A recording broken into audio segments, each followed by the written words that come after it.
Bom, nessa segunda etapa, temos as interações gênicas epistáticas, tá? Aquela da crista de galinha, pessoal, é não epistática, ou seja, é o que acontece normalmente.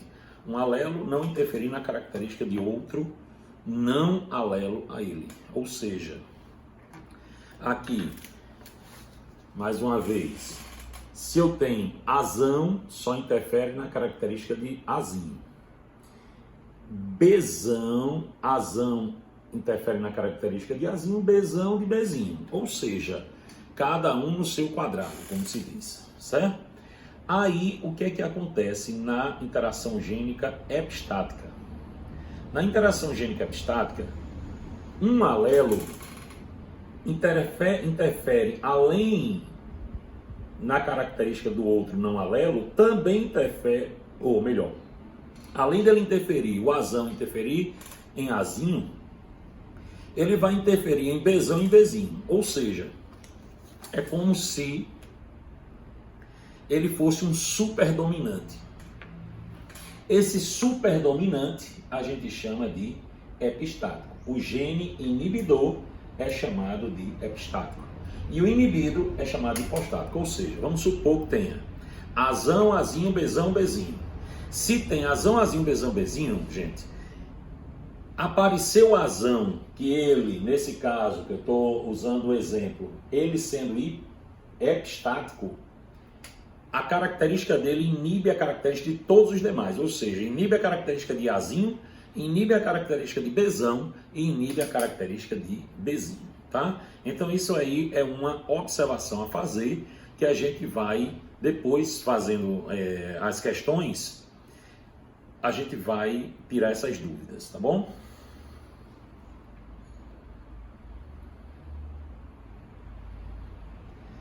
E aí vem a herança quantitativa. Gente, na herança quantitativa, a gente tem uma característica. Por exemplo, o exemplo mais utilizado nos livros é cor da pele humana, tá? Onde a gente tem, na teoria, a gente sabe que na prática não tem só essas 5 nuances de cores, negro, mulato escuro, médio, claro e branco. A gente tem muito mais nuances de cores, tá? Mas na teoria a gente tem essas 3. Se vocês observarem, cada alelozinho desse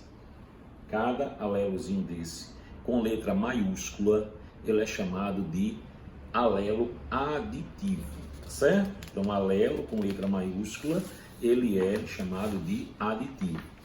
E os de letra minúscula, eles são chamados de não aditivos. Por exemplo, o branco, ele não tem, ele só tem alelos não aditivos. Todos eles são minúsculas, as letrinhas representadas por minúsculo. Quando a gente vem aqui aumentando a intensidade da cor, aquilo que eu disse, ó, à medida que a gente vai aumentando a intensidade daquela característica, porque tem mais alelos aditivos, ok, gente? Mais alelos aditivos. Então, olha só, eu tenho um branco com quantos alelos aditivos? 0. Mas o mulato claro, eu já tenho 2. Ou S ou T, ou S maiúsculo ou T maiúsculo. Já tem 2 não, desculpa, já tem 1, né? Nesse grupo aqui, ou S ou T, então eu tenho 1. Quando chega mulato médio, não está escurecendo, né? Ó, mulato claro, agora mulato médio, escureceu um pouquinho mais. Significa dizer que eu tenho mais um alelo aditivo, certo? Em relação a esse. Aqui soma 1, aqui soma mais 1, tem 2, ST, ou SS, TT, tanto faz.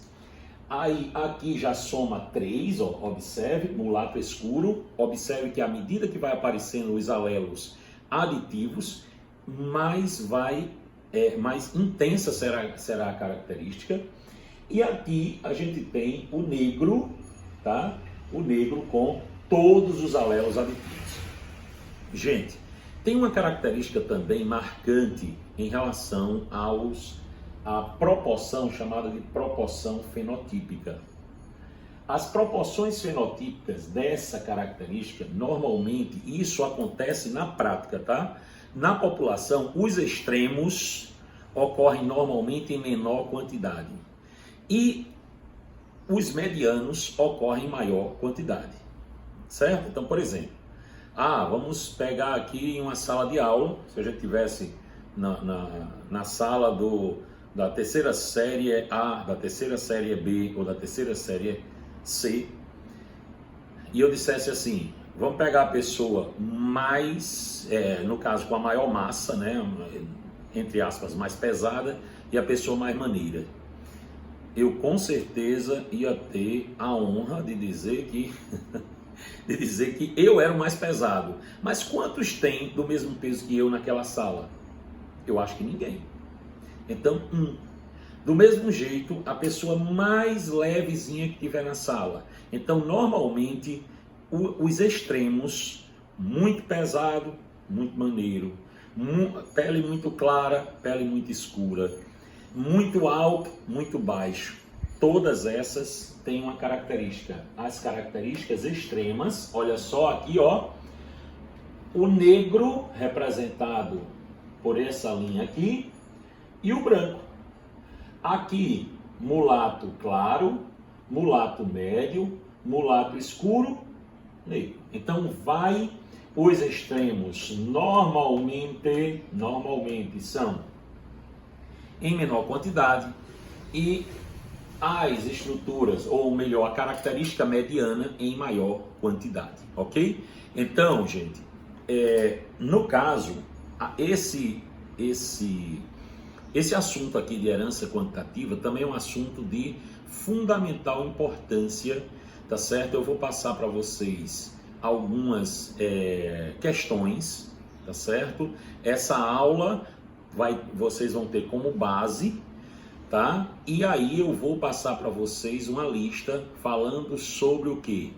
Pleiotropia, interação gênica e herança quantitativa, tá certo?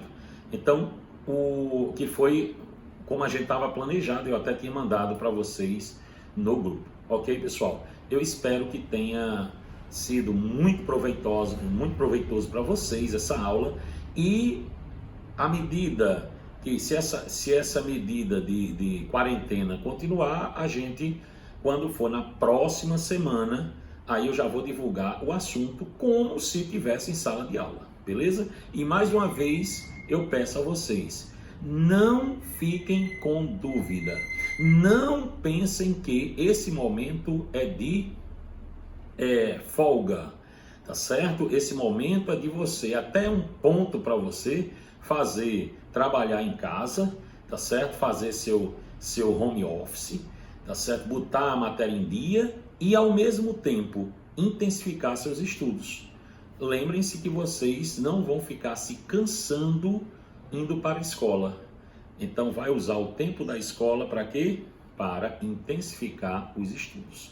Valeu, galerinha. Então, que Deus abençoe vocês. Até a próxima, se Deus assim permitir.